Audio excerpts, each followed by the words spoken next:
What's up guys, welcome back to AFC Game by Game, making another video in the aftermath of our 1-0 victory away from home against Newcastle. Thought it would be good to keep the positivity rolling. I'm feeling really good after that game, and honestly I'm just counting down the sleeps until that game at home. 12:30 kickoff against Burnley on the weekend. Now I'm not going to be doing a preview for that just yet. What I wanted to talk about was some of the options we've got in midfield this season and the potential lineups we can use, because one thing for me is one area of the pitch where we've got so many options and so much strength definitely is in that midfield position.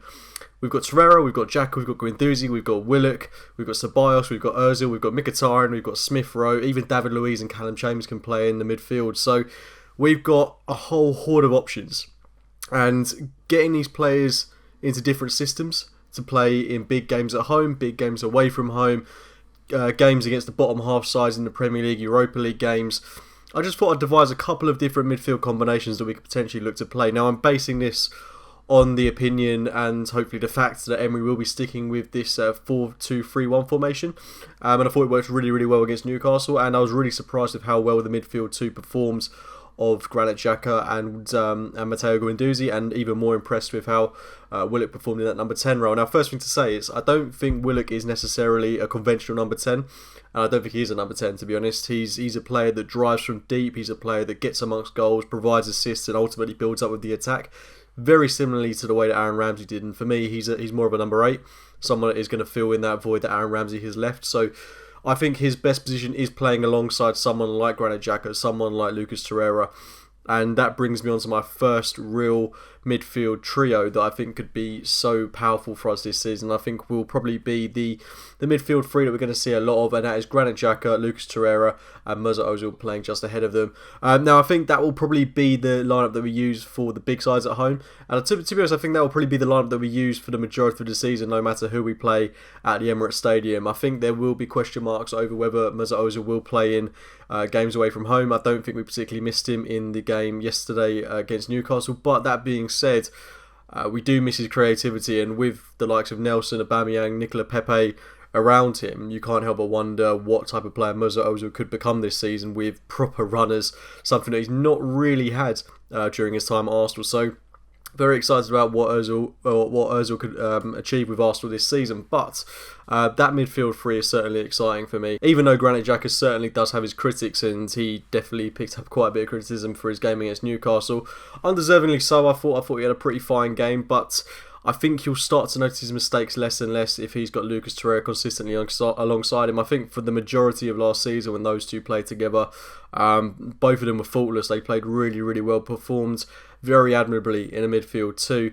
And now obviously the addition of Ceballos brings me on to my next midfield three, and that would be Xhaka, Torreira and Ceballos, and that would probably be for the games from for the big teams away. So I can see that midfield too. I would like to keep that consistent, and I would like to see that remain throughout the course of the season. But going to the likes of Liverpool away, Man City away, United away, having those two sit in a bit more, Xhaka playing from deep and then Ceballos playing in that number 10 role, someone's going to press, who's going to run around a bit more. We saw in his 30-minute cameo, should I say, against Newcastle, that he has a lot of running in him. He's got a lot of desire to press, and I think that's exactly what we're going to need in those big games away from home. Mesut Ozil can be a little bit languid, can look a little bit lethargic in those games. Of course, his creativity is next to none, but I do think in those games where we need to press, we need high intense press, we need energy, I do think Ceballos is our man in that instance. Now, going on to bottom half sides at home, so coming up against the likes of Sheffield United, Crystal Palace, that array of teams. Not to say that those sides might finish in the top 10, but coming up against sides that you'd expect us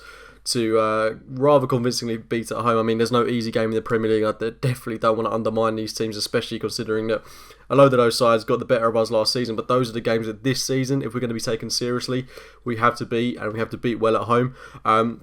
So my midfield three for those games probably would be Xhaka, Ceballos and Mesut Ozil, and I would probably take Torreira out.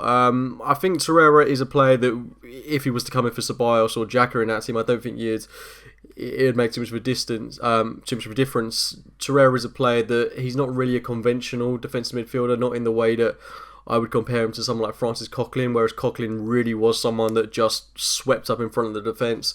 Torreira does do that dirty stuff, but he also contributes to the attack going forward. We saw that quite a few times last season, getting a goal against Spurs, getting a goal against Huddersfield, contributing a number of assists as well. He does play a big part in the attack going forward, driving from deep, and that's what I really like about Lucas Torreira. But I do think those three, the fluidity of them, the passing ability between Xhaka, Ceballos and Mesut Ozil would be tantalising at home, and it's certainly something that I'd quite like to see utilised in that game against Burnley. And I think even though it's important to have that defensive shield in someone like Lucas Torreira, I do think if you've got the work rate of someone like Ceballos playing that a little bit deeper, he should be able to fill in for Lucas Torreira. And I'm all round very excited by what that midfield three could potentially achieve. And another midfield three that could work in a similar way is Torreira, Joe Willock, and either Ceballos or Mesut Ozil. What I really like about the potential of that three is that it's kind of full of youth, especially if you bring Mesut Ozil out of the equation, and it's full of pressing power as well. But then again, Mesut Ozil could play very well in that number 10 role, but I do really like the idea of Torreira and Willock. Torreira sitting and Willock making those bursting runs going forwards, and then having Ceballos pressing at the tip of the triangle. The overriding thing to take from this is we might not see any of those combinations started in the Premier League or the Europa League, but the positive message that I'm trying to make with this video is that we do have options for the first time in a long time in midfield. David Luiz could fit in for Granit Xhaka. Callum Chambers could come in for someone like Lucas Torreira in midfield. It's great that we've got this versatility, these options, and I just really want to see a midfield base in what I think will be Xhaka and Torreira, which we started to build on last season, but we've got to be consistent with that this season and see more of it. I do think we do have a very exciting midfield project going on, and with youth coming through in Joe Willock, in Guendouzi, in Smith Rowe, is exciting. It's really, really exciting in terms of the midfield for Arsenal, and I'm very encouraged by the performance against Newcastle in terms of the midfield, and I feel like it's one of the strongest areas we've got on the pitch. I mean, we've gone from having, not the best of midfields in the world to having like a lot of options and a lot of potential positivity there. So I'm feeling good about things. Really looking forward to that game against Burnley. My next video will of course be a look ahead to that game on Saturday, the 12:30 kickoff against Sean Dyche's side. But in the meantime, I hope you guys have enjoyed this video. Let me know what midfield combinations you want to see Arsenal play throughout the course of the 2019-20 season. Drop a like on the video if you have enjoyed it. Let me know what type of videos you want me to make. If there's any topics you want me to discuss, please do let me know in the comments box below. Subscribe to AFC Game by Game if you are new to the channel. And as always, I'll speak to you very, very soon, guys. See you later.